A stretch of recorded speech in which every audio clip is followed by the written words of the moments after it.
It's great to see everybody. Start off with Scott Team Players of the Week. On offense, Tristan Gentry. On defense, Eddie Smith. And I can't wait for Saturday. I mean, we've got a lot of work to do, but I can't wait for Saturday. I think the environment's going to be absolutely incredible. Just a reminder, leave your tortillas at home. I was so impressed with the environment we created at Oklahoma State, and I love that our fans took to making sure that they were affecting the game with how loud they were versus affecting the game negatively with any penalties and everything. So let's do it again. 2 years ago when we played BYU, I thought it was one of the loudest stadiums that we had gone into. Their student section really affected the game in the first quarter on our second possession, and man, I want to return the favor. So I need everybody to be there when our defense takes the field. Man, stand up and get loud. We'll remind you. Our PA announcer and our game day creative team will remind you. But I also know that our students are ready. There's probably already 10 tents outside of the stadium. Last night I was leaving, and got to talk to some of the students, and they were going to be first. They said they were sitting at home, and they said, man, we're going to be the first ones in the stadium on Saturday. And so they already had their tent up, and man, fired up about that. Man, it is going to be a heavyweight fight on Saturday. Kalani is one of the best coaches. What he's done at BYU, totally changing the narrative the last few years. The way they've played, I thought they were a playoff team last year. I thought they should have got ahead, should have got a bit ahead of SMU. They beat SMU head-to-head at SMU, and they got overlooked. But he's got a great team. He's a big culture guy. I really enjoy whenever I get a chance to spend time with him. Just so impressed with his team, but also so impressed with a freshman quarterback. I mean, you don't see a true freshman play at the level that his quarterback's playing at. He's got a big arm, can make all the throws, but he's also a huge load when you're trying to tackle him. I think he's 6'2", 230, runs the ball well. He's got great vision, good rush skills, and so we're going to have our hands full. I think when you look at the matchup, I mean, it's really cool. It's 8 versus 9, but I think it's the best game. There's a reason College Game Day is here. It's the best game in the country. I think it's going to be the most physical game in the country, and we've got to have a great week of work to prepare for, undefeated BYU Cougars. So with that, open up with any questions. Sean in the middle. Coach, you said, quote, for us to play meaningful games in November, our offensive skill got to be who they are supposed to be, unquote. You control your own destiny. Why is your offense ready for Saturday? Well, I mean, we've got some work to do, but I think the guys that need to play big, one, we've got our starting quarterback back. I was really proud of the way that he played. The two runner backs, Jacoby and Cam Dickey, are playing as well as anybody in the country, combination running backs. You look at Cam's leading the Big 12 in touchdowns. Jacoby's leading the Big 12 in all-purpose yards.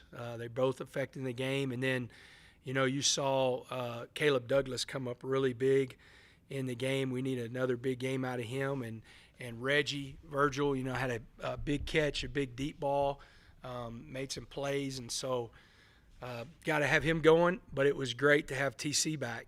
He's a guy that he is such a hard guy to guard whenever you're talking about a tight end that in the passing game has great hands, can high point the football, and then he's got a lot of, he had some yards after catch that made a huge difference on Saturday. And so all of our guys, every single one of them need to come up and play really big. And I think it's important. I mean, Coy's got to have a really good game as a punt returner, but also, as a receiver. And then we got to have everybody on the field do a great job of perimeter blocking. I thought we did a good job.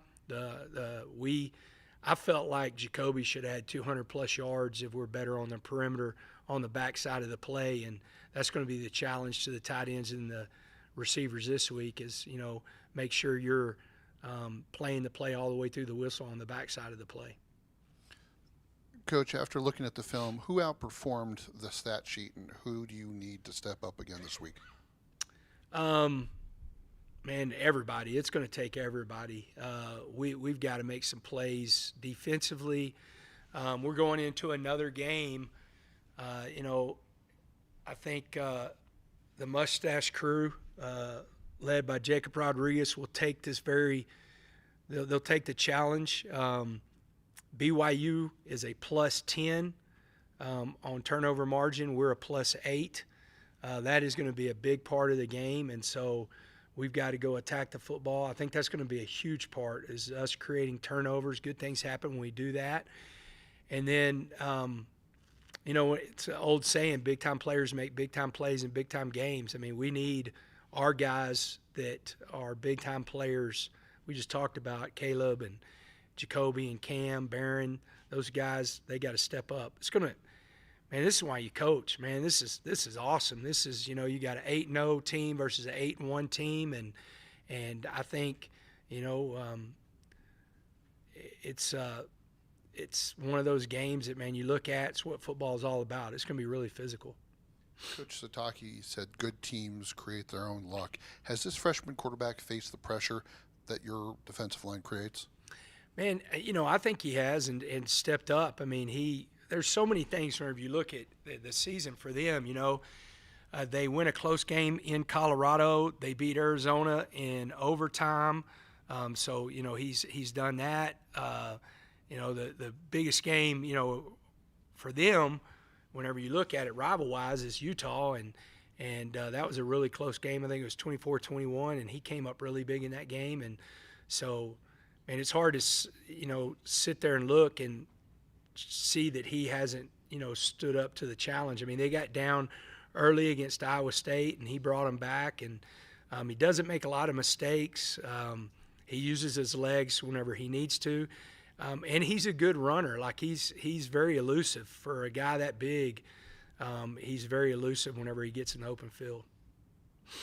Coach, you mentioned the Mustache Crew. They talked about after the game going to J-Rod's house where his wife's stationed and all that. How rare is that for players to get to do that on the road, and what went into that decision? Yeah, that was really cool. Jacob came to me and said, "Hey, Coach, can we set this up? It'd mean a lot to me." And whenever she got stationed there, they bought a house, and I was like, "Hey, I'm all in. Just go talk to Huff, and we'll get it set up." And so they all went over and got to see the house. And as soon as I saw him, whenever we were getting ready for dinner, man, I mean, that's the first thing he said to me was, "Thank you, Coach, for letting the guys do that. That meant a lot to me." And these guys, especially those guys, that linebacker room, they're extremely close. I mean, you have a group in there that's been, everybody in that room has been from the beginning with me, or I recruited them out of high school that are beginning with me. So that room is a really, really close room, and it was cool for those guys to be able to do that. Coach, another strong fourth quarter Saturday. What is it about this team that seems to get stronger and strongest in the fourth quarter in Big 12 play? Yeah, it's one of our plans to win, to win the fourth quarter. We almost take it, whenever we talk about the game, we try to break it up. And, you're starting off the first quarter. We always talk about the middle eight. We won the middle eight 16-0, which was huge. And then the fourth quarter takes a life of its own. So it's almost like a game within the game. And, that's the one thing I always tell them whenever we call them up in that fourth quarter and we got our fours up is like, hey, let's go win the fourth quarter. We were up at that point, and we have been besides one game. And so it was like, hey, look, if we win the fourth quarter, we win the game. So let's go dive into it. And I think, they could feel it. And they play off of each other and, had a lot of energy. That was a great fourth quarter. Coach, you obviously went on the road, played Utah in a big noon kickoff game. You had a big noon kickoff game here last year. Now you have game day here. This game being at home, how big of a difference in a matchup where the margins are so thin is that going to be for your team this week?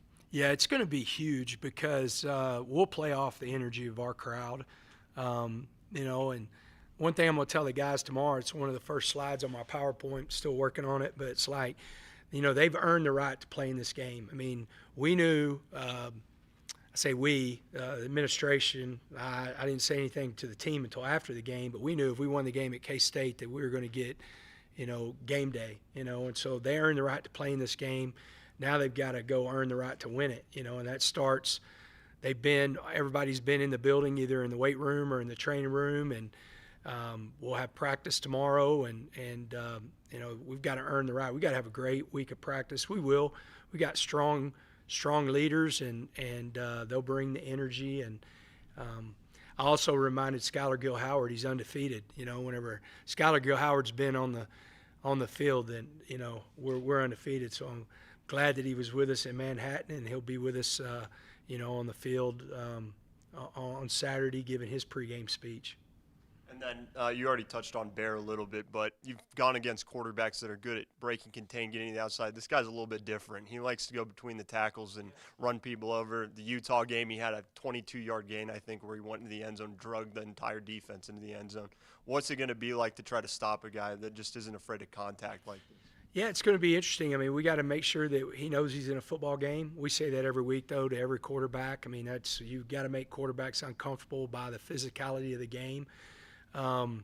It's going to be a little bit like you're playing against Jacob Rodriguez whenever he played quarterback and played Wildcat quarterback at Virginia. I mean, he's a load. I'm really impressed with him, though, with his, he's got this ability to, it's almost like a little hop, and he kind of slides, that you think you're going to be able to tackle him low, and he kind of just hops over you. And so we're going to have to go do a good job of tackling him, and not only just tackling him, but tackling him high and gang tackling. We've got to get a bunch of people there because he is a load. I mean, that's one thing. If you look at their two deep, this is a big football team. Like they're not only just at the running back and the quarterback position, but this is a big offensive line. This is a big defensive line. I think 2 or 3 of their linebackers are all 240 plus. So this is a really big football team, and they're a physical football team. Rankings come out tomorrow night. You guys have never been in. I know we got a month left to go, but are you kind of interested in seeing how that shakes out, or are you looking for anything in particular just with the first one tomorrow? Yeah, man, I'm so fired up, but I'm fired up about it every year. I remember in 2019, the first ones came out. We were at Baylor, and we were in the mix, and I thought it was cool. But I'm a fan of that stuff. I mean, I love college football. It's my number one sport. I mean, whenever on Saturdays when we got back, we celebrated with Taco Bell, and I don't think Debbie ate hers, but I did, and sit on the back porch and watched, the Utah game, and was a fan. I mean, I absolutely love college football, and so I can't wait to see it tomorrow night too. And have been that way since they've been doing it. It's going to be really interesting. I really hope, I really hope that the Big 12 gets the respect that I think this conference deserves, and we'll see tomorrow night. And there's so much football left. There's so many people that have got to play, each other. I mean, we've got BYU this week, and then I know BYU still got TCU. They still got Cincinnati. I mean, you've got so many games, and then you've got so many surprise games. I mean, West Virginia, I didn't get to really see that game, but they went into Houston and beat them. I mean, really got after Houston. I mean, that surprised me. And so any given Saturday, crazy things can happen, and it usually happens in November whenever you get some crazy games like that. With the possibility of LJ Martin not playing, how much do you feel like that changes BYU's game plan? It'll be interesting. Number 12 for them at running back. He's a really good football player. The thing that if it was a team that didn't have a dual threat quarterback, I think that maybe it bothers them a little bit. But when you've got a quarterback their quarterback could go carry the ball 20 plus times and it wouldn't bother him one bit, and I mean, he's a big physical guy. So I don't think it affects him a lot. And man, they've got a really good tight end, catches the ball really well. They've got 3 receivers that are legit, and whenever you're sitting there and if you haven't watched him and you've just kind of followed him, you're thinking this guy, is going to run and throws the ball okay. I mean, he's got a legit arm. He can make all the throws. And so, I mean, it helps without a doubt if LJ plays. I'm a big fan of him.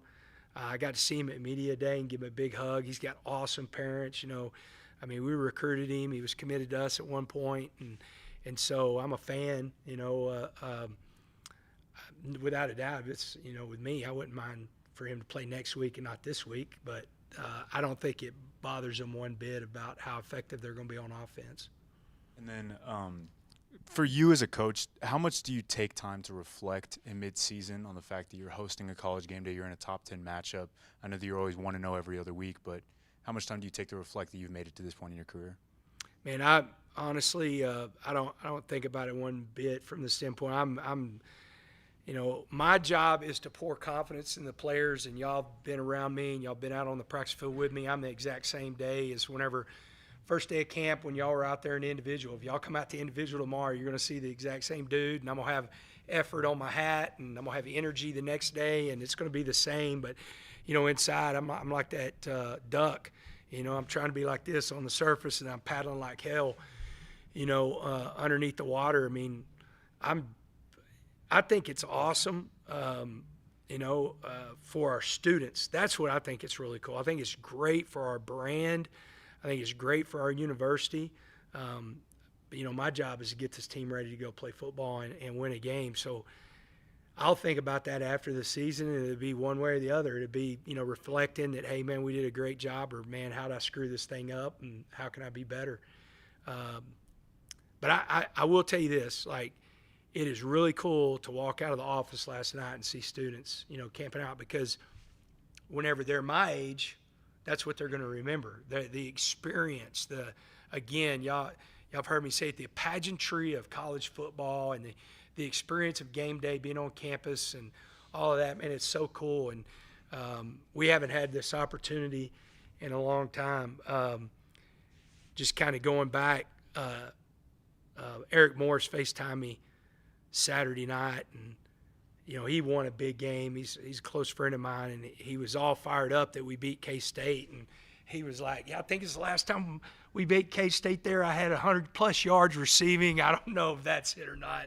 There's no telling what Eric was, he was saying it right or not, but he was really fired up. So I just think about the people that got to see him, and they got to see Graham Harrell and got to experience stuff like that years ago. Now this group, they got to experience Big Noon last year, and now they're experiencing game day. And, at the end of it, though, we got to win the game.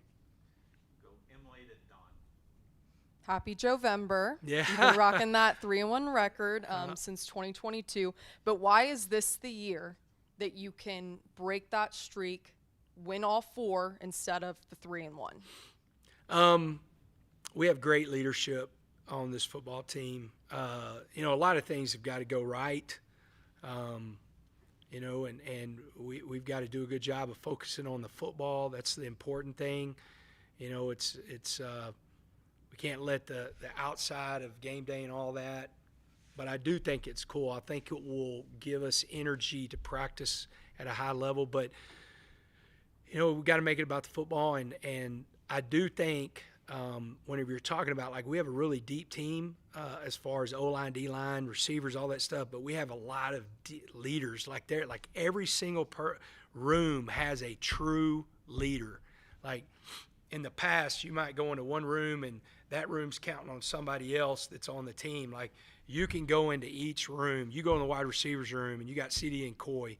They're going to make sure that things are done right in that room. If you go into the O-line room, you got Sheridan Wilson. Howard Sampson has really become a voice in that room, but you got guys like that. You go into each room, and you've got a person in that room that's like, I'm in charge of making sure this group comes to practice and practice at a high level. And I think that's a big part of it. And then, I think whenever you're playing great football in December and you get a chance to play in December and January, defense travels, and I think we got a great defense. I think it was Herb Street. He was talking about a few weeks ago when he was speaking on Texas Tech, saying that they found it kind of fascinating that this team was so close-knit despite there being a lot of transfers and move-arounds and such. So how has this team, despite being so new, been able to have such good camaraderie throughout the season? One, I want to go back to the leadership, but two, I think people take for granted Lubbock, Texas. I think people take for granted Texas Tech, that this is a tight community, that I think our guys appreciate that whenever they walk into a restaurant, everybody's wearing a double T, and a lot of times they know who they are.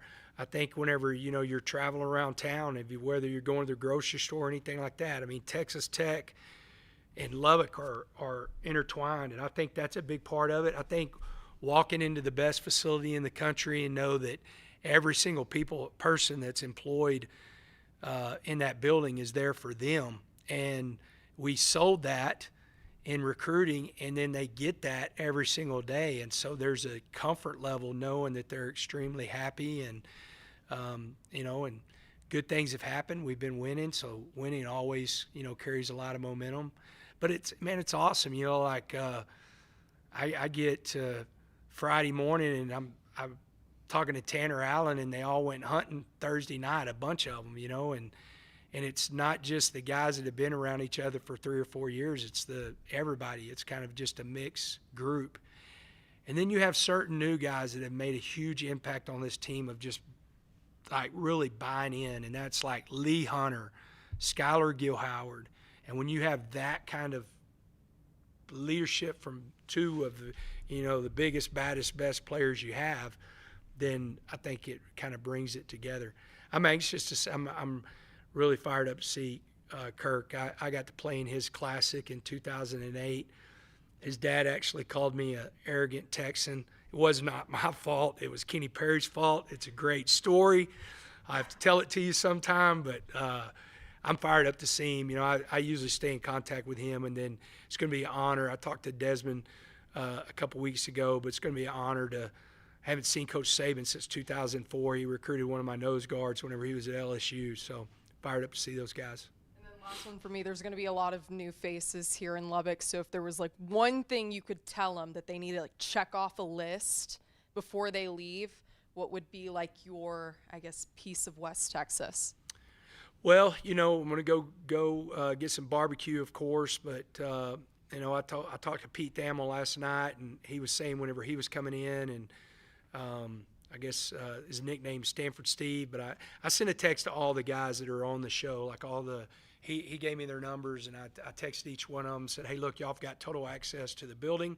Whatever y'all need, we're here. We're going all in on this thing. We're not going to make it to where, oh my gosh, it's going to be a distraction. They're going to be here anyway. They're going to be looking around, so we might as well embrace it.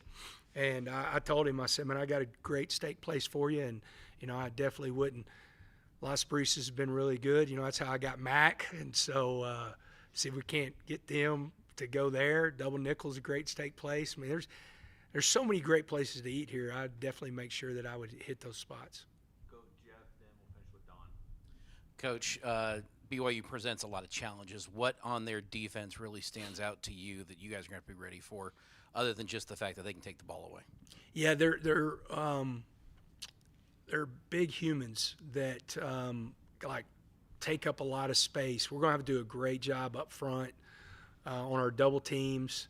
We're going to have to win our one-on-ones. I think that's huge. I think they're different but similar than Utah. Like we're going to have to go win our one-on-ones. Like we have got to throw the ball downfield. We've got to go attack the football because we've got to create some explosive plays against a defense like they're really tough. They don't let you drive the football, so we've got to create some shorter fields and.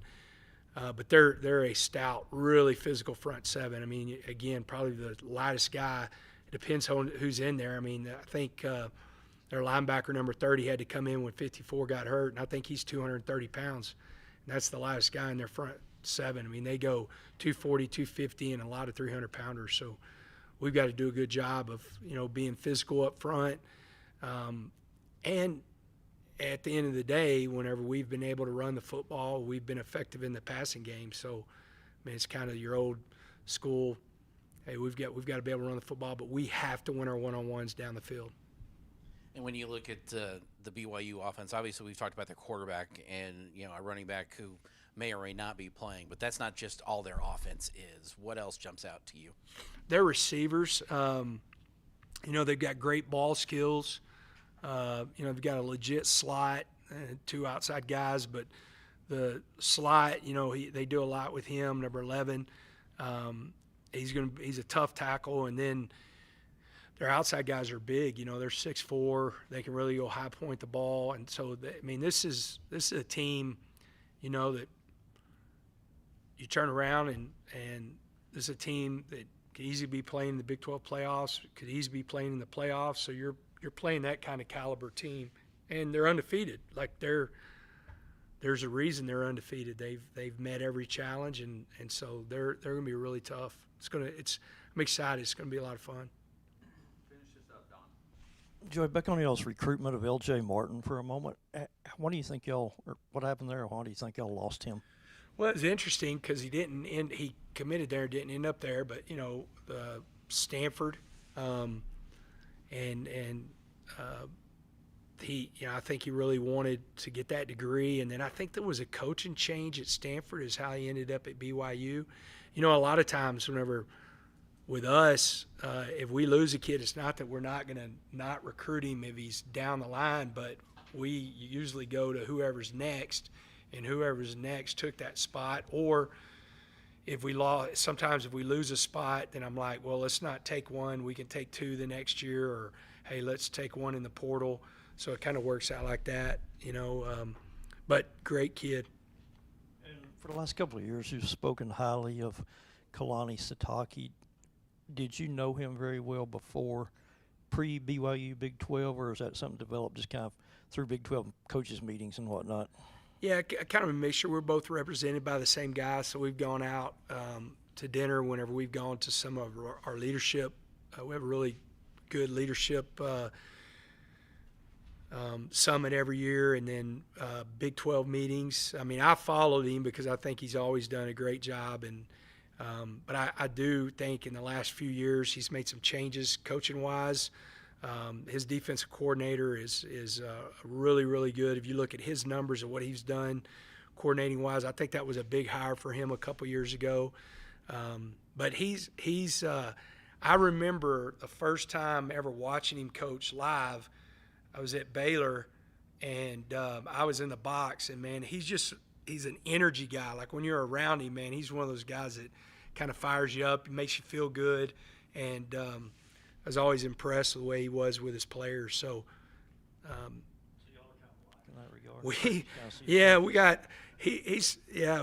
a lot alike whenever it comes to that. I definitely think whenever you think about him, I'm the same way. I think he's a player's coach. I think he pours into his players and gets the most out of them. I was going to ask you also, to get where you want to be, and you've kind of indicated this, you have things to clean up, and you're going to have to play better. The things like drop passes and some of the issues you've had with fielding punts and pre-snap penalties, that sort of thing, how much do you talk about that on Tuesday, Wednesday, Thursday, or is it some of that just you're making mistakes, but you're making mistakes with high effort, or how do you handle those things? Yeah, I think there's mistakes with high effort, and then I think there's kind of like the start of that of like, it's unexcusable mistakes of what I did yesterday. And we do it all the time, is what we call Tell the Truth Sunday, but I had a certain number of offensive plays, and I put play number 3, play number 6, special teams plays, and defense plays. And the coaches had the plays, and whether they did it with their phone or their iPad or their notebook, I said, write down these plays. When you get to those plays, whenever you're breaking down when y'all are in your position meetings, the coaches are going to go through that play. And my question is, on that play, I want you to find yourself. Did you do everything you were supposed to do? Did you everything that you were supposed to do on that play, or did you get out-efforted? Take it personal, and I also wanted to do it from the standpoint, everybody in that room, they're smart enough football players to understand exactly, without me just totally calling you out, which sometimes you got to do that too.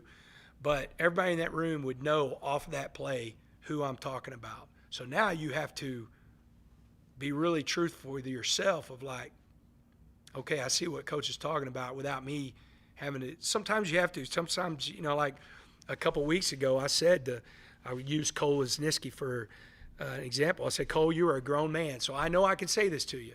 But, man, you got to bring your feet and quit diving. He had a moment like that. I don't think he could have made the tackle, but I did say that to him in the Kansas State game. And then all of a sudden, in the second half, everybody knew that he was in a football game because he was bringing his feet. He was bringing a lot every single play. And so sometimes you got to do that. But yesterday I chose to do it in some plays like that. And it goes back to your deal of some of those, man, to me, it is unexcusable for a receiver on the backside not to play all the way through the play. And that's the touchdown block. And we had 2 of those. We really had 3, but Jacoby was able to make the guy miss. And you don't even have to have a big block. Just get in the way and let these guys that are really good with the ball in their hand cut off of you. And so I think they'll take it personal and we'll keep getting better. I think we've done a lot better overall penalty-wise, but you still go back to too many pre-snap penalties. And then you kind of look at some of those pre-snap penalties and you go, man, on that one, I wish I'd have got the same thing at Arizona State, either pick up the flag or not. Because it was much more egregious in that game than what I got in the K-State game. So you're still kind of going back, if y'all are wondering what we're going to send in this weekend, all you got to do is look at the TV copies and look at the things that went to the Rock. I thought the officials in the game at K-State were elite. I'm still wondering on the replay, right? Because I've seen it, right? And so that's the question for us now. It's like, hey, and they'll have a reason. I mean, they'll talk through the reason, and, I'll be able to hopefully comprehend it. But, man, I thought Caleb Douglas, by the rule of football, scored a touchdown. I don't see how anybody could see it any different, And I thought that the very first punch-out was a fumble, and I don't know how you call a catch on that hit on the sideline with Cole Wisniewski, but they did. And going back, I think we're getting better with penalties. I got on a tangent right there. So, awesome. I got a question for y'all. Who has put up a Christmas tree? God. Well, I got home last night, and we got Christmas. I mean, we can't even honor Thanksgiving. Holy moly. Okay, there we go. I've heard that from that one too. Hey, it's great to see y'all. Thank y'all. Oh, I had 2 bean burritos, no onions with sour cream, and nacho bel grande. As loud as we can get it, man. It's huge. Thank you. Thank you.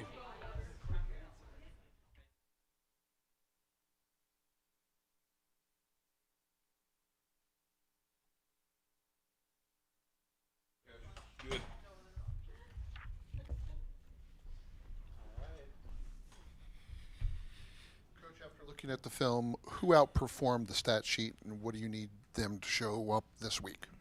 Who outperformed the stat sheet? I don't know if I'd single out anybody. I thought we had a lot of guys that played at a really high level. And in terms of just, this week we just got to continue to focus on doing our job to the best of our ability, owning our assignment, owning our leverage, and having a great week of preparation for a really good football team. BYU's had 4 come-from-behind wins. What do you have to do to shut them down in the 4th? They run the ball really well, throughout the football game. So I think, and they're disciplined. They'll run it. They'll run it again. So you got to do a good job stopping the run the whole football game when they run it.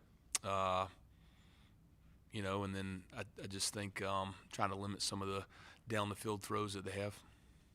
What are the challenges that you see and the things you still want to improve on your defensive end? The challenges in terms of BYU challenges, in terms of the things that we want to improve, just consistency. I think at times,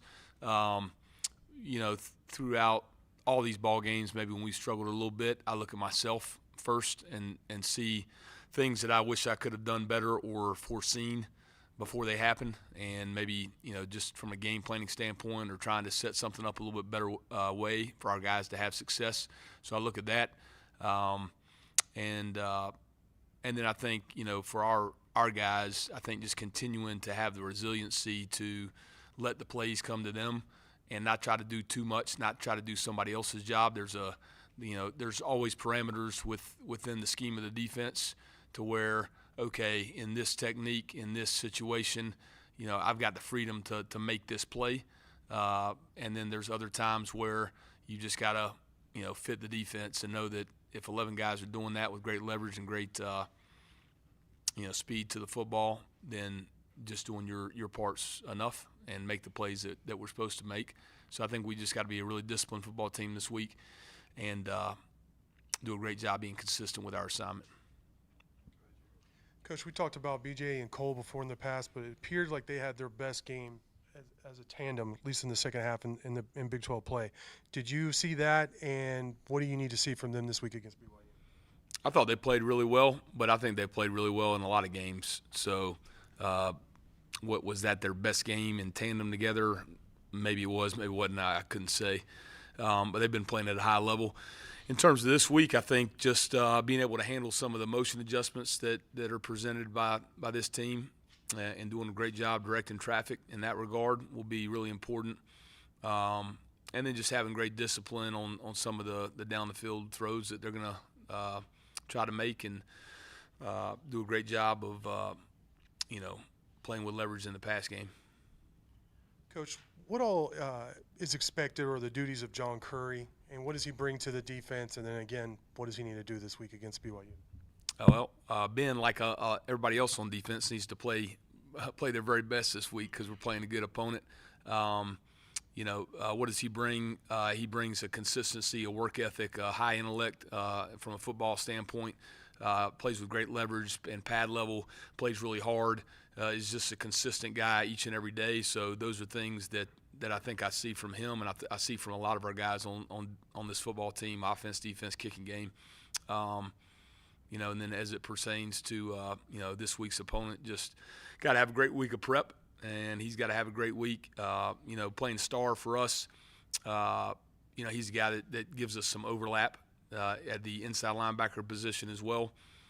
And so having him out there, I think he can see the game from different angles and different sight lines, and I think that helps him have a good perspective on how things fit and allows him to play at a high level whichever spot he's playing.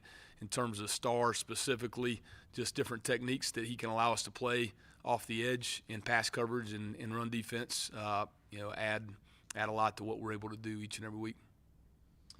Coach, in teams, you don't always see their ability to be able to process adjustments throughout the game, but it feels like your defense has been so good throughout the middle of the game to be able to process those adjustments that you're giving them and then to apply them on the field.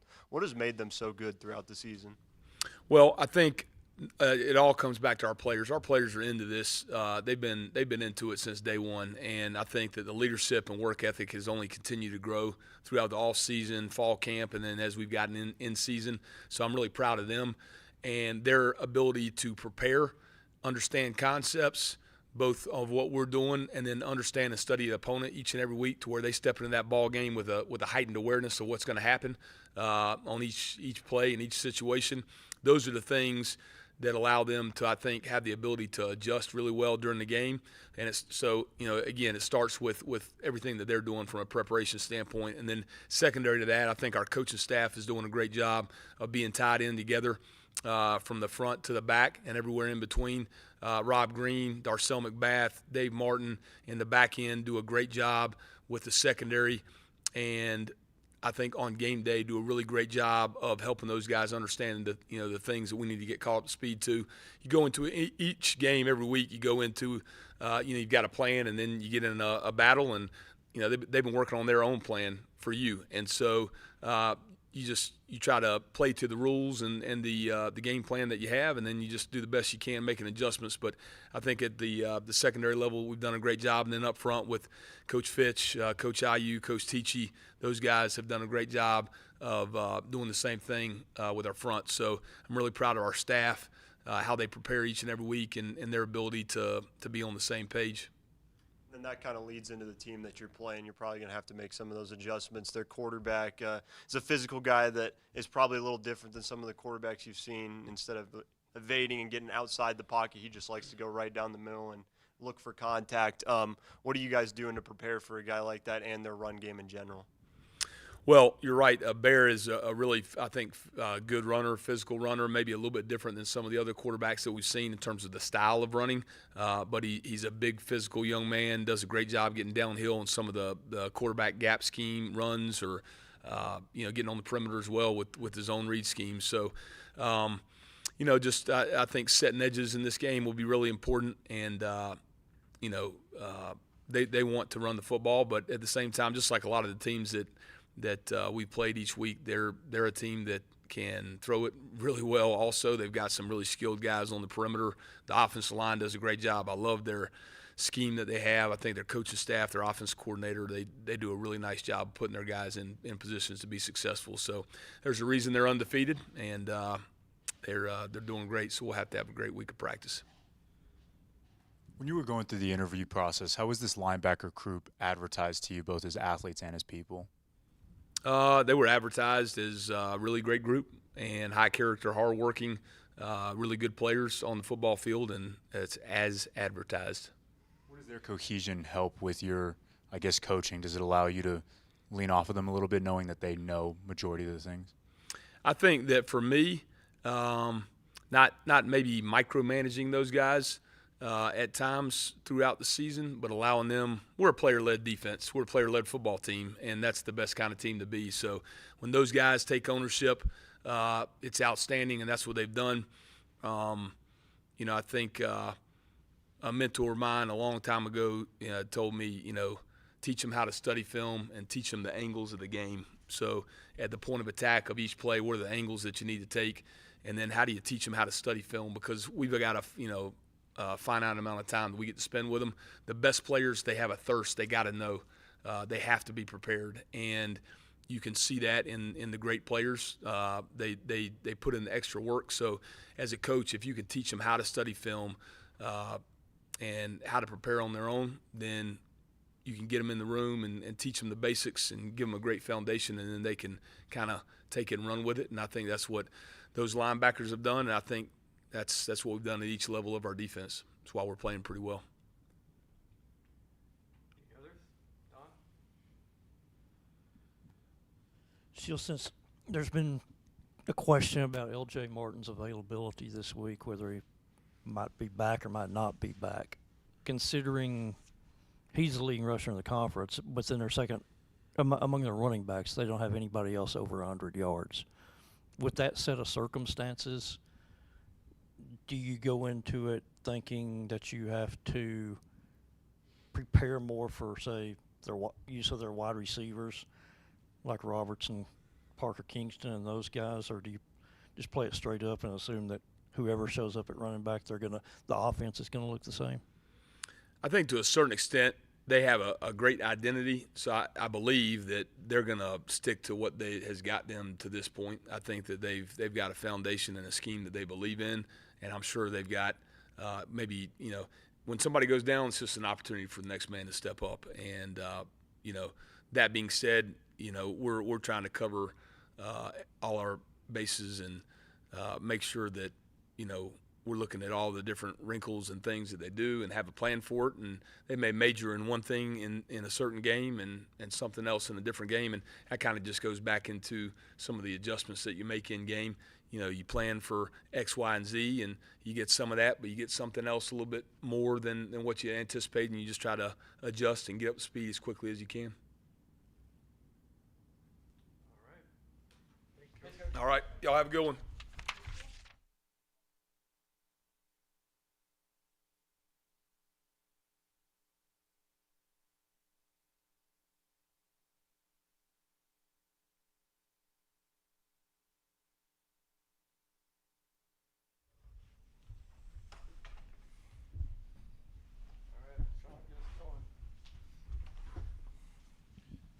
Barron was slow in the first quarter, but he took advantage of the opportunities you gave him as the game progressed. How does the way you call a game change now he's shaken off some of the rust? Yeah, I think I think early on we tried to be aggressive, and we used quite a bit of tempo that first drive, so we tried to come out and attack Kansas State early. But I think as he gets back into things and taking those 2 weeks off, you could see as the game kind of progressed, he played a little bit cleaner and a little bit better. So I would imagine he would come out and be able to start fast this week for sure. You were able to take advantage of a 2 running back look in several opportunities during that game. How does 2 running backs in the game help you and help this offense? That was just kind of a game plan thing that we saw. We could potentially get an advantage against Kansas State, just trying to find ways to run the football. I think both those guys are really good players, and so the more times that we can get our guys who are really good players on the field together and get those guys the ball, the better for our offense. So, I think that was a successful thing this past week, and we'll kind of see if that holds true moving forward. The Cougars have come behind from 4 times this year by shutting down offenses. Is it time to pull out every rabbit in your hat? I would like to think, between our offensive staff, all the minds in there that we'll have some good rabbits this week, and then we'll be able to come up with some new ones next week if we need to. So, we'll put together a good game plan. We'll be aggressive like always, and stay true to who we are as an offense. I think in these big games, something that's important is doing what we do well. And so, we've done a good job of self-scouting the past couple weeks and kind of really trying to dive into what are the things that we do well as an offense, and then try to major in those and just let our kids play confident and not let the game or the moment be too big. Coach, what did having T. Carter back mean to the offense?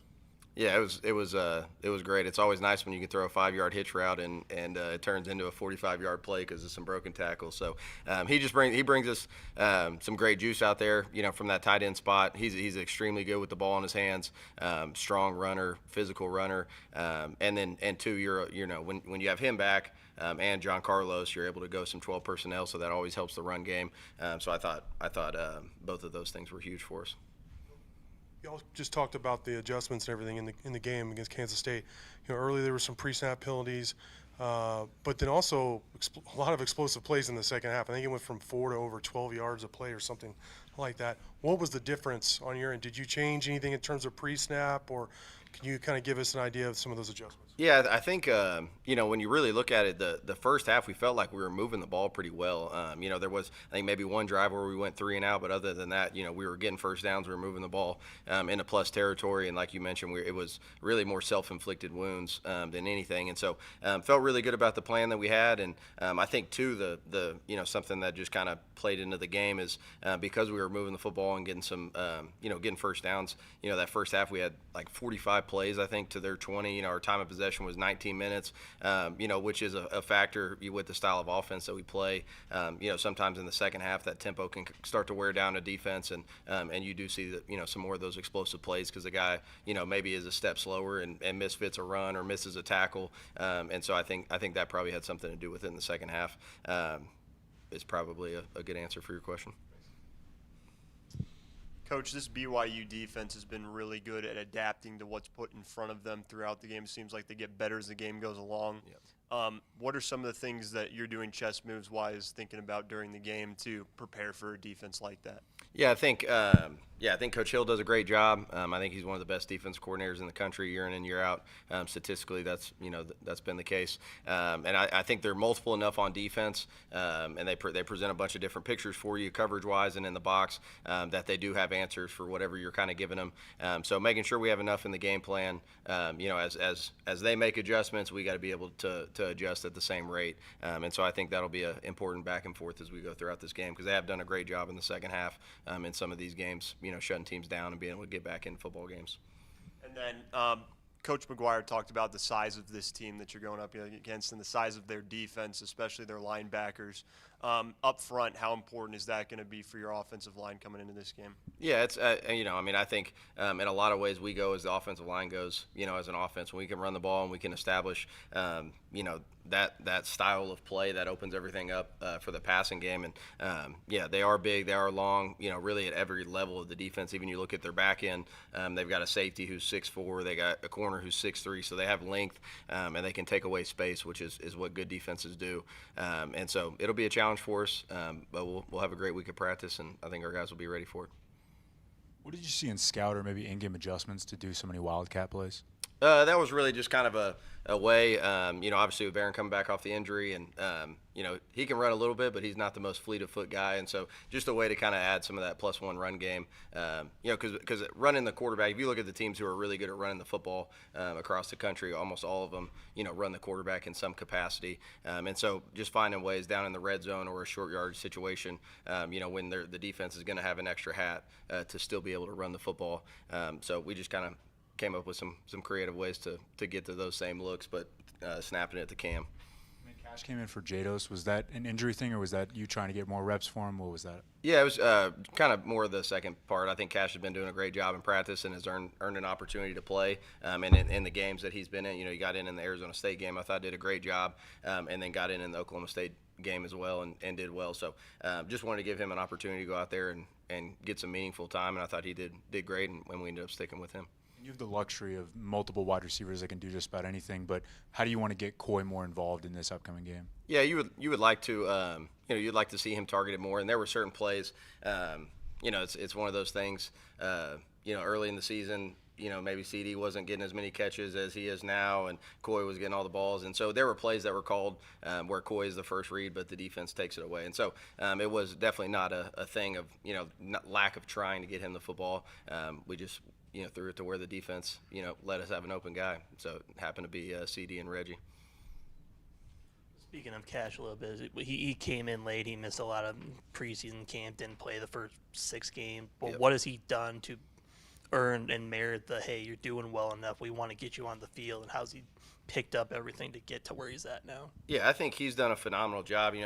Unfortunately, had the broken foot this summer, so that limited him quite a bit early in the season. But just in every opportunity that we've given him, whether it be that first bye week when he was really kind of first back available and could practice, and we were doing kind of those developmental scrimmages with the younger guys and the 2s and 3s, getting them some extra work. I thought he did a great job going in there and battling in those. I think his biggest strength is he's a smart football player, and he's a tough kid, and so he doesn't put himself in bad positions. He can see what's going on the defense and what's going on the front, and he can play fast because he can process all that stuff at a really high level. He played center at Colorado last year, so he's used to calling all the fronts and those kind of things. So playing guard, not having to do that, he can really play fast. So I think he's a really smart, tough football player, and I think he's just shown us. He's kind of one of those kids, like every time you give him an opportunity, he does well with it. And so we're just going to continue to give him more opportunities. Are the drops a big concern for you, medium, mild? Where do you kind of come on those right now? Yeah, obviously you never want to have any of those. And I think, it's not all just the receiver's fault. There's some ball placement that could be better and things like that. So I think, that's something that we'll continue to stress and just have our finger on, as we go throughout practice, make sure we're staying locked in and focused on those. BYU's linebackers for a moment. Obviously, you see your own linebackers every day in practice, but like Jack Kelly and Isaiah Glasker, 16 and 17, how are they maybe like Jacob and Ben, or how are they different from them? Yeah, so 16, he's just longer. He's listed at 6'4", 6'5", really long, kind of rangy, can make plays all over the field. And then 17 has some similarities to our guys in terms of he's just a playmaker. He's probably one of the best blitzing linebackers that there is in the country. So he's really good when he blitzes about getting to the quarterback and kind of creating havoc. So I think that's a really good room. And then I think the other guy, 54, is a really solid player as well. So I think they've got 3 really good linebackers. That'll be a challenge for us, and I think they do a good job just within their scheme, giving those guys freedom to go make plays. All right, that'll wrap it up today. Thank you. Thanks.